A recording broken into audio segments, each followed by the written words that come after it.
This is the University of Otago. Right,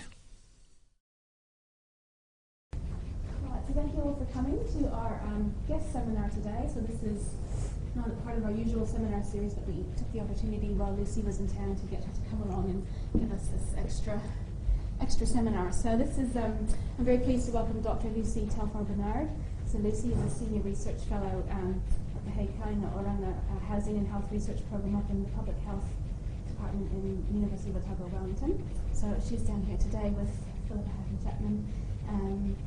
And we're going to hear about translating health evidence to policy, the University of Otago rental warrant of fitness. So welcome, Lucy. We're very excited to hear about what you have to say today. Thank you very much. Now, I'm just noticing we've got a nice familiar size of people here. So I'd just like to say, if you do have questions at any point, you're very welcome to ask those. I'm just wondering, maybe we could introduce ourselves so I can see who's here and what your interest might be, if that's okay. Philippa, I know, but you might like to introduce yourself anyway. I'm in the same group as Lucy, and I've been involved in this project.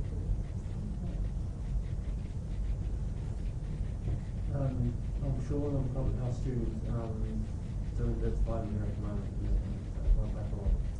Great. Hi,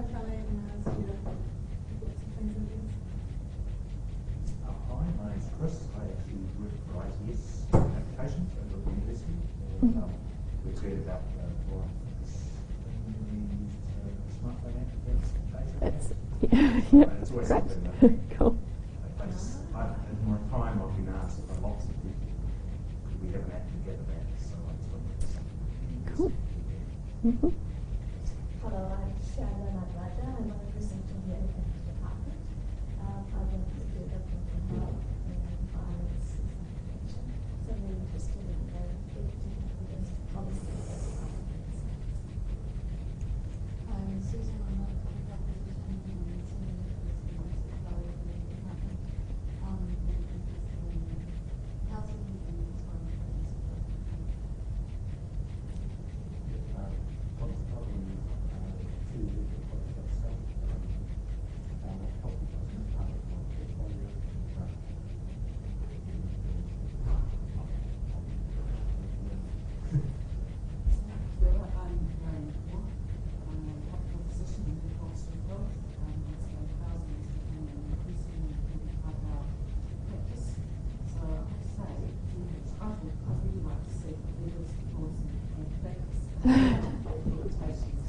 Yeah, there will be a bit of that, yep.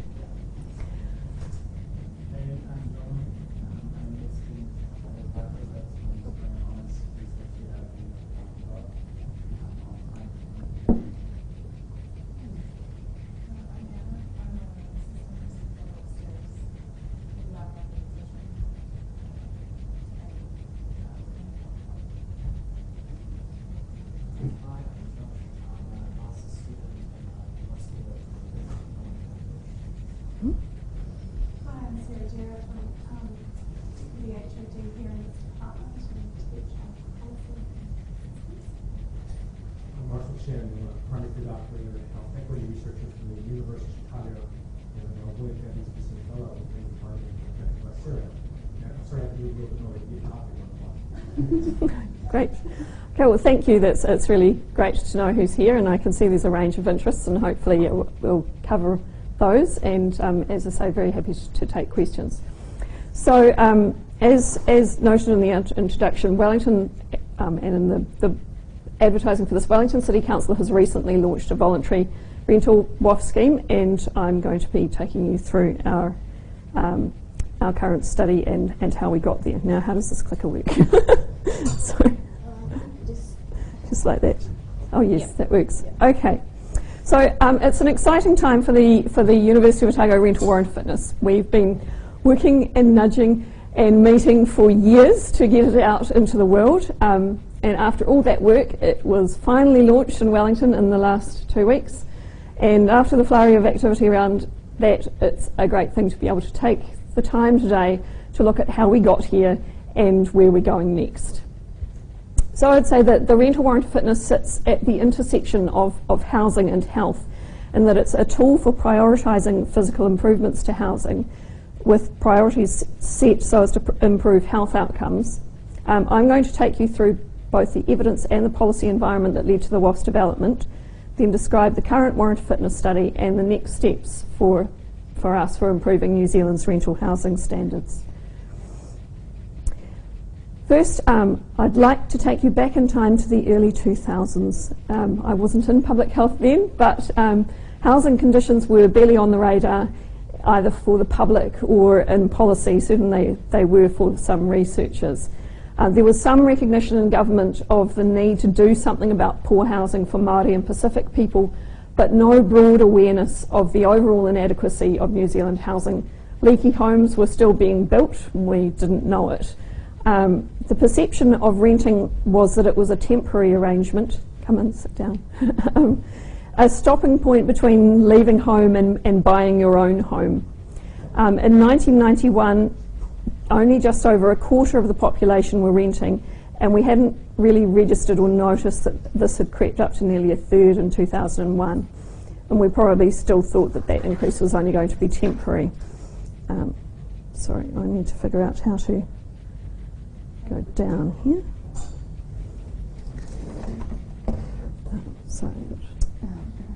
Sorry, technical challenges. Oh, here we go. Okay, I'm good. Yeah. Right. We knew there was some poor housing, but as a nation we thought it only affected a small group of people, mostly tertiary students, for a short period of time. This wasn't really the case. Like now, about 2/3 of renting households were family units, but it was the general perception. Brands had started measuring housing conditions, but their surveys only included owner-occupied properties, and the state of rental housing was largely unmeasured.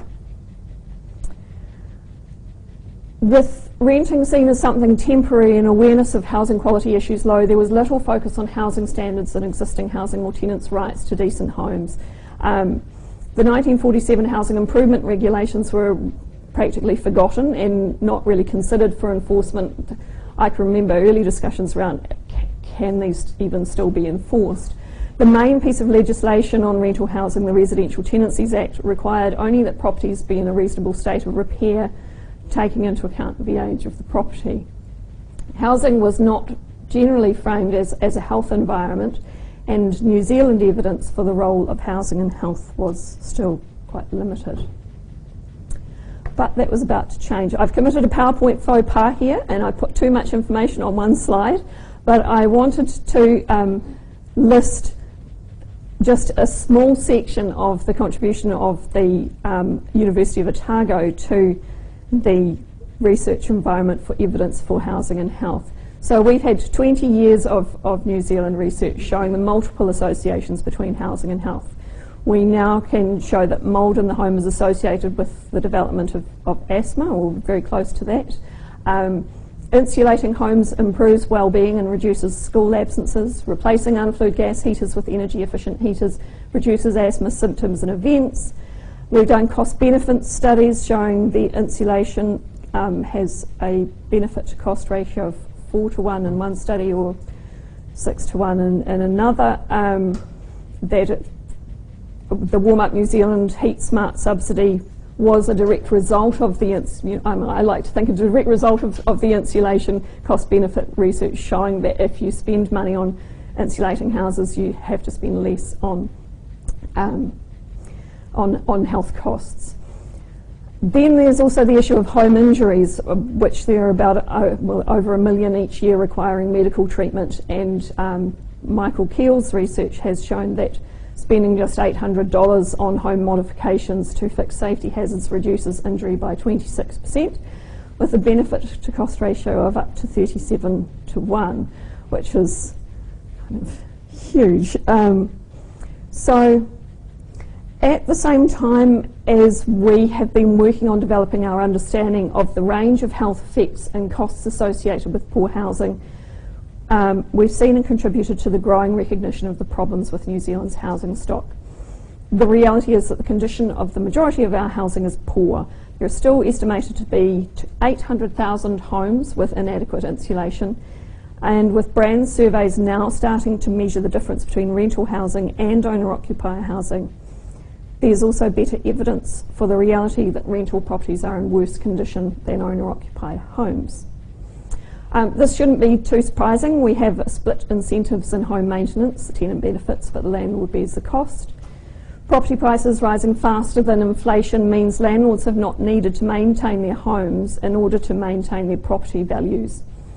At the same time, the increasing shortage in housing supply relative to demand and the lack of housing standard regulation or enforcement has meant landlords haven't needed to maintain their homes in order to continue to maintain rental income either. Kay Sackville-Smith found in a 2008 study that landlords said they were unlikely to insulate their properties even if the cost of insulation was subsidised.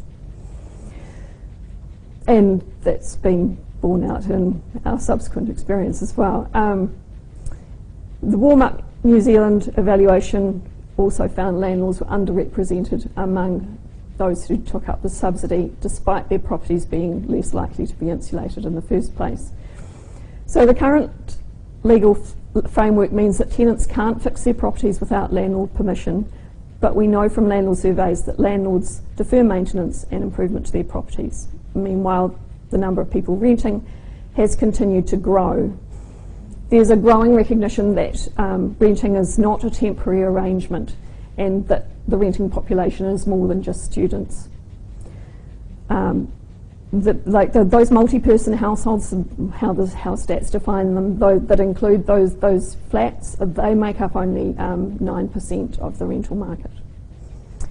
At the same time that the number of people living in rentals has been rising, those most vulnerable to ill health, particularly children in poverty and others at the less advantageous end of the social determinants of health, are far more likely to be in rental tenure than to own their own homes.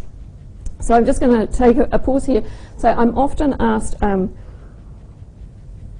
why the Warrant of Fitness focuses on rental housing, and this is why. It's certainly true that the average condition of all New Zealand housing is old and cold and poorly maintained, but rental housing is older and colder and more poorly maintained, and tenants can't fix problems with their homes without their landlord's permission, and landlords mostly don't fix them.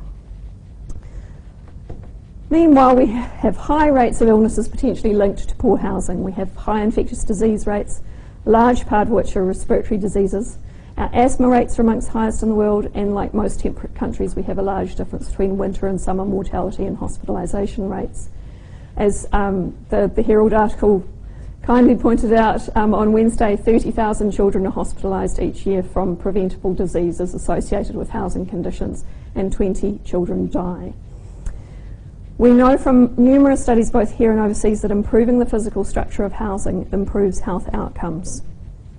So we know what the problems are. We have shown that repeatedly over time, and the Rental Housing Warrant of Fitness is the culmination of a result of concurrent work done on a potential way to reduce those problems. So at the same time as we were developing that evidence for what the relationship was between housing and health, we were also looking at what can we do about this. So our proposed fix for some of that problem is a set of mandatory standards for rental housing, independently inspected and verified, so landlords and tenants both know a rental property meets the basic minimum requirements to allow a tenant to keep themselves safe, warm and dry in their home. Now over time this has become known as the Rental Warrant of Fitness. That wasn't necessarily our first choice for what to call it. It just kind of ended up that way. I think it was nice and short for editors to put in their headlines. Rental WAF kind of fits, whereas mandatory standards for housing doesn't so much. So back in the early days of He Kāinga Oranga, we needed a tool to identify what was right and wrong with housing. We spent a lot of time going through the evidence and working with brands and other housing researchers to develop the Healthy Housing Index. I've got here an illustration of pages 40 and 41 from the Healthy Housing Index inspection booklet. These are pretty near the end, but I think they show just how detailed the index is. It takes a good half day to go through it all. 100 and something questions and a half day inspection time was never going to be practical for anyone as a nationwide rental housing intervention. There are about 450,000 rental houses in New Zealand. Even in a smaller city like Dunedin, which has got about 13,000 rentals, it would take 25 years of working hours to inspect them all, taking half a day. So the Healthy Housing Index project had begun when we were approached by brands suggesting it, and we originally used it to identify health issues as in the housing in our studies, but we also saw its potential contribution to developing some housing safety standard.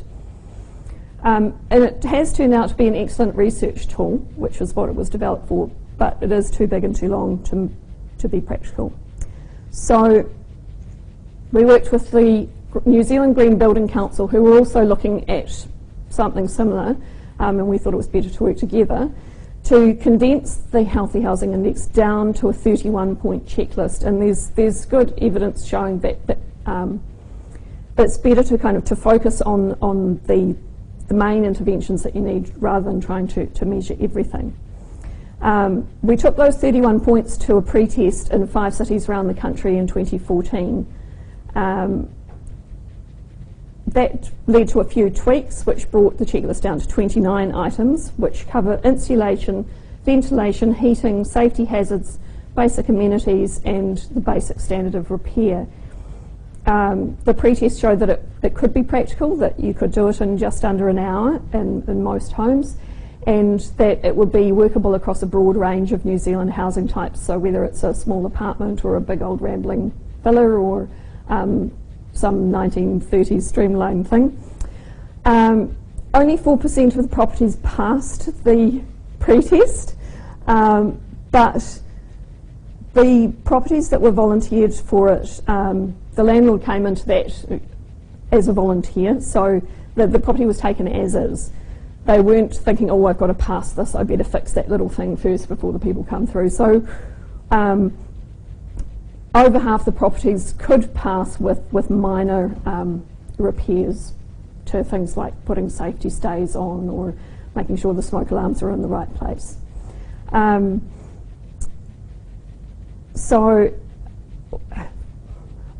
But also because they were volunteers, they were also perhaps more willing or engaged landlords. So the survey finding mentioned earlier that landlords won't improve their properties even with subsidies may suggest that the landlords who participated in the pre-test were not necessarily representative of New Zealand landlords overall. So in fact that 4% pass rate might have been higher than the country as a whole, which is a bit depressing. So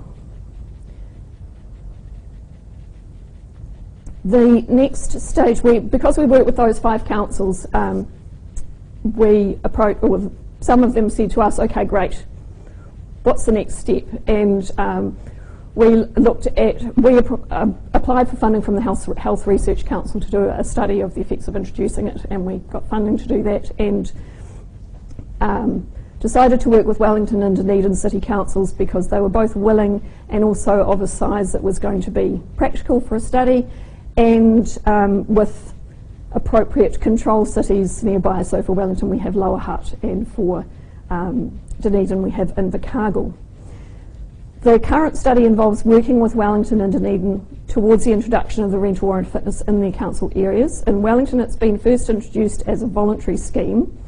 We really wanted to leap straight to mandatory, but starting voluntary has turned out to be a good thing because it's meant we could work through a range of the implementation challenges without the pressures of a mandatory regime. And there is also the sticky point of how to make it mandatory. We had originally thought, well, we would have a local members bill, but that wasn't going to fly because poor quality housing is a nationwide issue, so you can't just do it address it in one area.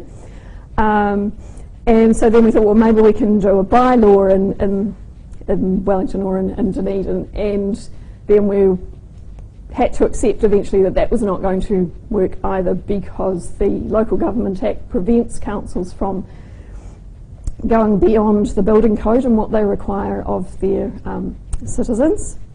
So And there was an additional problem with that. We then looked at enforcing the Warrant of Fitness as a way, just a policy, a way that we would enforce, that councils were enforcing the housing improvement regulations and other legislation. But we had to set that aside as well because there was an enforcement problem. The council doesn't have the right to go into people's homes unless there's been a complaint. So we couldn't require landlords to have an inspector come through.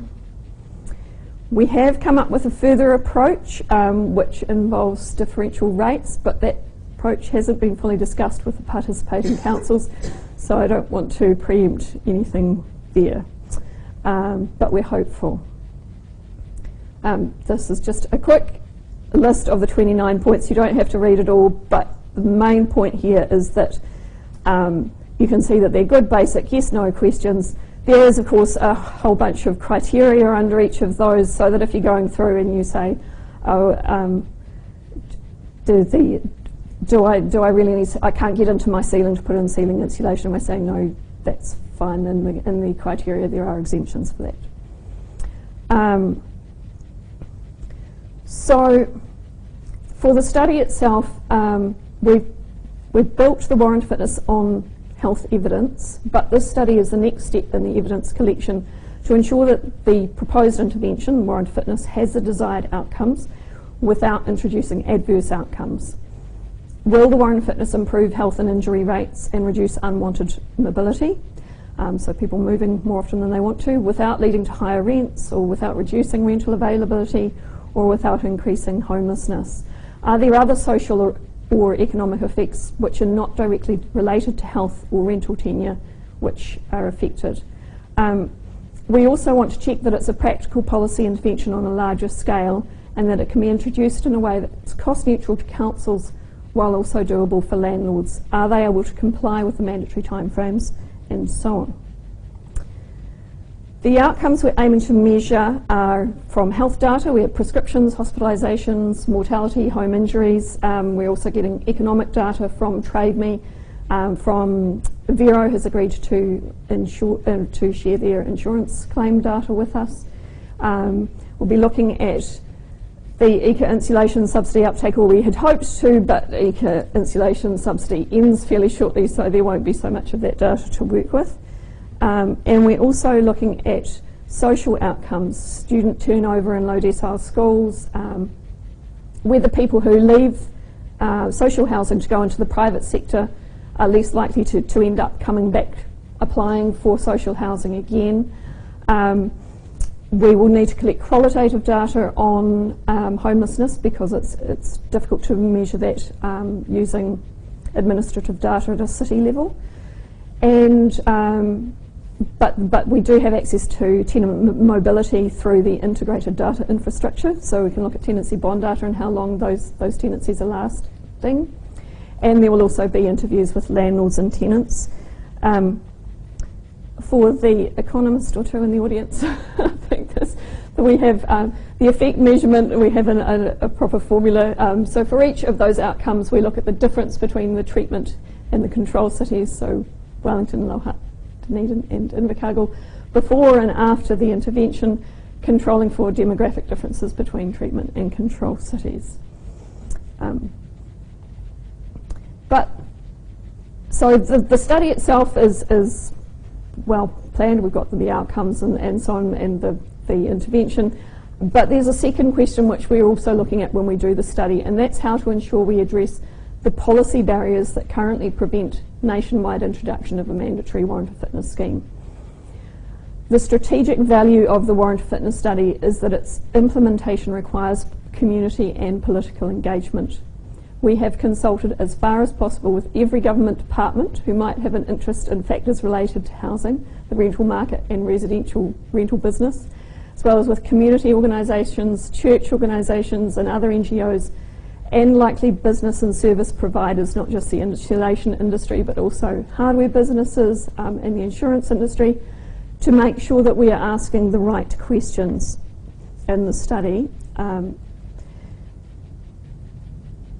that consultation has been hugely valuable. It's identified outcomes that we didn't consider measuring, but which help tell the whole story about the WOF. So because we went to ACC, they said, yes, you can look at ACC claims. The idea to measure social housing rebound came from consultation with MSD.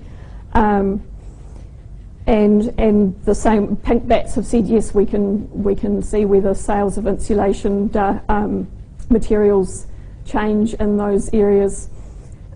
So those outcomes are a bit more removed from what we ordinarily think of when looking at health outcomes from housing. But we want to be as confident as we can be that when the study is complete, if anyone asks, but have you looked at this thing, which is why I object to the rental warrant, to the idea of a mandatory warrant of fitness, that we can say, yes, we have, and this is what we found, or alternatively I say, or we can say, well, we consulted with you at the beginning and you didn't raise this as a problem, so you can't complain about it afterwards, so I'm sure they will anyway.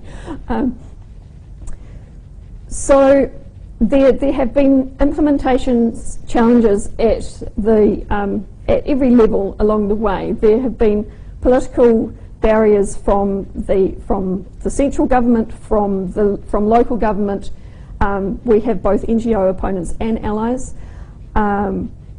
There's been the legal challenge of how we find a way to do it, and so we've ended up with a voluntary scheme, at least for now, in Wellington. There have been issues of staff turnover in councils and so on, and then the practical questions of who does the inspections, who will train the inspectors, how do landlords book inspections, how do councils know when the tenancy turns over, and then in the last flurry of activity, the last few weeks, the development of this app so that people can do their own pre-inspections, and also so that the assessors have it available to use for the inspections themselves.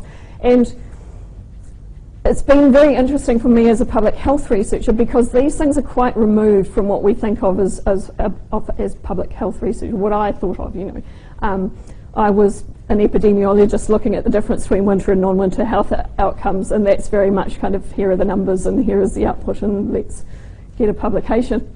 And this is much broader, and so taking evidence into policy involves a much broader engagement with a range of sectors than what we perhaps traditionally think of in health. So we have,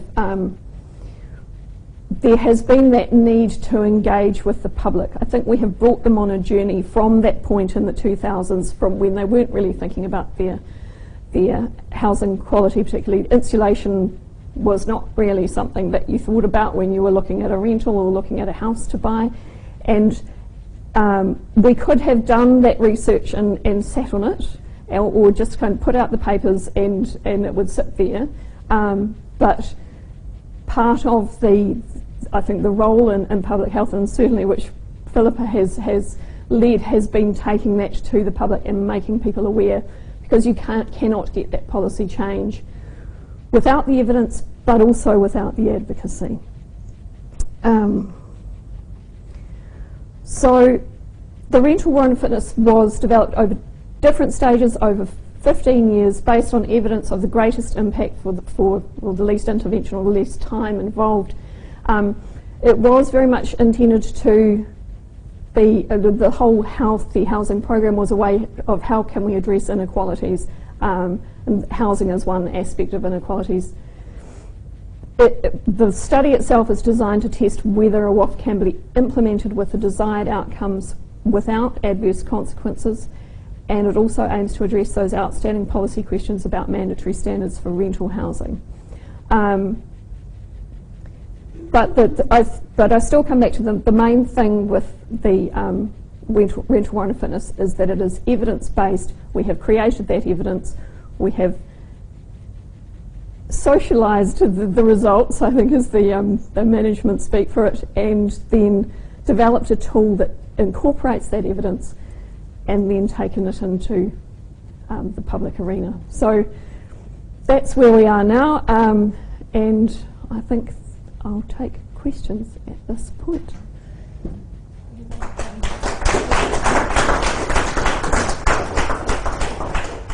We've got quite a bit of time for questions.